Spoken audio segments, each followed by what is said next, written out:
G9 Gujarati ન્યૂઝમાં આપનું સ્વાગત છે। ગારિયાધાર નગરપાલિકામાં લાખો રૂપિયાના ખર્ચે ખરીદેલા વાહનો ધૂળ ખાઈ રહ્યા છે।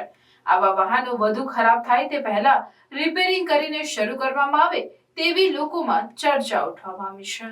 આમ જોઈએ તો ગારિયાધાર નગરપાલિકા કંઈક ને કંઈક સતત ઘેરાયેલી રહે છે। વિપક્ષો દ્વારા અનેક વખત ગેરરીતિ બાબતે આક્ષેપો તેમજ લેખિત અરજીઓ કરવામાં આવેલ હતી, પરંતુ ગારિયાધાર નગરપાલિકાને વહીવટ કરતા અધિકારી પદાધિકારીઓ માથે કોના ચારેય હાથ રહેતા હશે કે સબ ચલતા હૈ।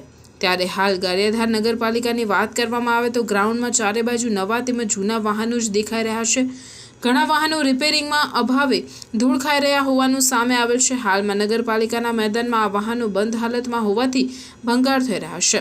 અગાઉ પણ અનેક વખત આ વાહનોની રજૂઆત કરવામાં આવેલ હતી, ત્યારે ચીફ ઓફિસરની જગ્યા ખાલી હોય તેવા જવાબ આપી જવાબદારીમાંથી છટકી જતા, પરંતુ હાલ ઘણા સમયથી ચીફ ઓફિસર નિમણૂક થયેલ હોય છતાં પરિસ્થિતિ જેવી હતી તેવી જ હોય તેવું વિડીયોમાં દેખાઈ રહ્યું છે।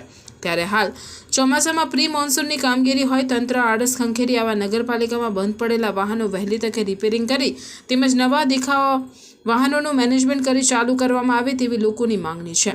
ચોમાસાના વરસાદ પહેલા તંત્ર દ્વારા આવા ધૂળ ખાતા વાહનોનો યોગ્ય નિર્ણય નહીં તો લાખો રૂપિયાના વાહનો ભંગાર થઈ જશે, જેથી આ બાબતે તંત્ર યોગ્ય કાર્યવાહી કરે તે જરૂરી છે।